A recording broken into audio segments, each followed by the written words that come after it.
Bonsoir, M. Lema. Je voudrais commencer pour vous demander comment c'était la synergie entre vous et l'orchestre pendant ces 3 jours que vous avez entraîné ensemble. Comment ça fait la mélange de toutes choses? C'est-à-dire que mon management a eu l'idée de venir avant la date prévue pour les répétitions. Donc nous sommes venus la semaine avant cette semaine, et nous sommes allés écouter les répétitions. Et c'est là que j'ai compris qu'il fallait prendre la rythmique à part. Donc j'ai travaillé d'abord avec la rythmique à part, j'ai travaillé avec les chanteuses à part, et ensuite, à partir de lundi passé, nous nous sommes tous mis ensemble, et c'est là qu'on a commencé vraiment de travailler, et avec un maestro comme le maestro qu'on a, je dois dire que c'est un plaisir de travailler avec lui parce qu'il tient son groupe en main. Vous avez déjà chanté, vous avez déjà vous présenté quelques fois au Brésil, même informellement avec M. Gilles, M. Caetano. Comment c'était votre expérience avec le public brésilien?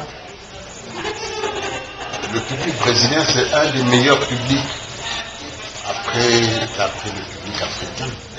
Oui, parce que je pense que plus les gens, dans ma culture africaine, la musique fait partie de la vie. Et c'est ce que j'ai senti ici au Brésil. La musique fait partie de votre vie. Donc je n'ai pas de problème avec le public brésilien. Quand on lui amène quelque chose qui bouge, le public brésilien bouge tout de suite. Et en plus, à cause de la sophistication de vos compositeurs, depuis des compositeurs comme Tom Jobim, ils ont entraîné l'oreille du public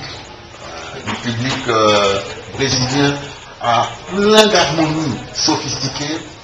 Moi, je pense que c'est un des publics les plus ouverts au monde, parce qu'ils comprennent les harmonies les plus sophistiquées. Vous avez vécu en Afrique, en France, aux États-Unis, et vous avez eu des influences partout. Croyez-vous que l'influence, qu'il y a une pont qui puisse unir les styles musicaux français avec les brésiliens vers la musique africaine, parce qu'ils ont les mêmes racines? Il faut redire votre question parce que je ne comprends pas exactement l'histoire du pont. Vous croyez qu'il existe une ressemblance entre la musique, des styles entre la musique française et la musique brésilienne à cause des influences africaines qui sont naturelles dans les deux cultures? La musique française n'est pas encore influencée tellement par les musiques africaines. Pas comme les Brésiliens. Chez vous, vous n'êtes pas influencé par l'Afrique. Vous avez l'Afrique en vous. Il y a une grosse différence. Les Français, dans la musique française, moi je vis en France. Par exemple, il a fallu que je vienne au Brésil pour avoir accès à un orchestre symphonique. Je n'ai pas accès à un orchestre symphonique en France. C'est-à-dire qu'il n'y a pas encore... Il faut que vous compreniez que la musique française, ça reste encore pour le moment la musique française, et c'est très séparé de la musique, des musiques africaines.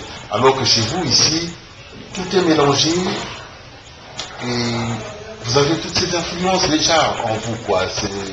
Le pont est plus évident entre l'Afrique et le Brésil que entre la France et l'Afrique, quoi.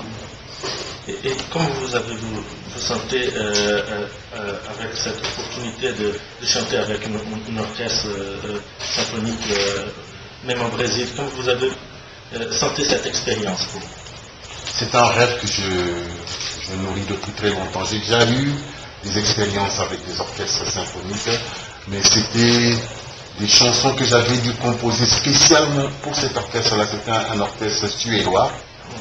Et les Suédois ne dansent pas comme les Brésiliens. Donc c'était un peu difficile. Donc pour moi c'était un rêve qui est en train de se réaliser ici au Brésil, d'avoir accès à cet orchestre symphonique, mais avec mes propres morceaux que je chante d'habitude. C'est vraiment un rêve, je suis reconnaissant. D'ailleurs, je suis très content que la personne qui a rendu ça possible soit là, à côté de moi. Donc, j'aimerais bien remercier Bruno Boulet, spécialement, parce qu'il vient de me mettre entre les mains un rêve que je caresse depuis très très longtemps.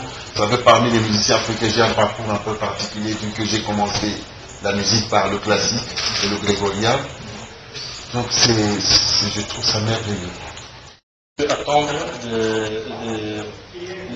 des nouveautés, des surprises aujourd'hui avec cette rencontre inédite entre la musique brésilienne et la musique. Je ne peux pas dire seulement française, parce que cette musique a cette influence mondiale qui nous carry en. C'est un peu dur de demander à un musicien dont le travail c'est de faire la musique, de parler en plus de la musique. Parce que normalement la musique parle elle-même. Ça c'est une question qu'il faut poser à d'autres personnes qui ne sont pas le musicien qui va jouer. D'accord. Mais qu'est-ce qu'on peut attendre, par exemple, de voir les influences brésiliennes mélangées avec les influences africaines? Qu'est-ce que vous croyez que le public qui va demander plus l'attention du public? Ou c'est ce public à dire ça?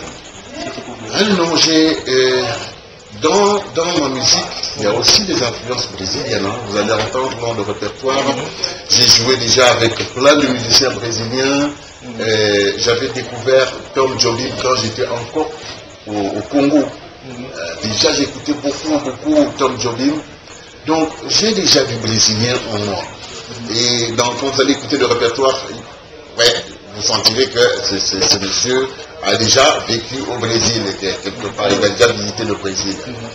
Mais à part ça, je peux vous dire seulement que moi je trouve que vous avez un orchestre extraordinaire. Donc le public doit s'attendre à un niveau d'exécution magnifique. Et puis moi je vais essayer de vous amener un peu la musculature africaine. Grande influence brésilienne. Les musiques les plus influentes. Je crois que le musicien brésilien qui m'a le plus influencé, c'est sans doute Tom Jobim. C'est celui que j'ai écouté le plus dans ma vie. Merci beaucoup.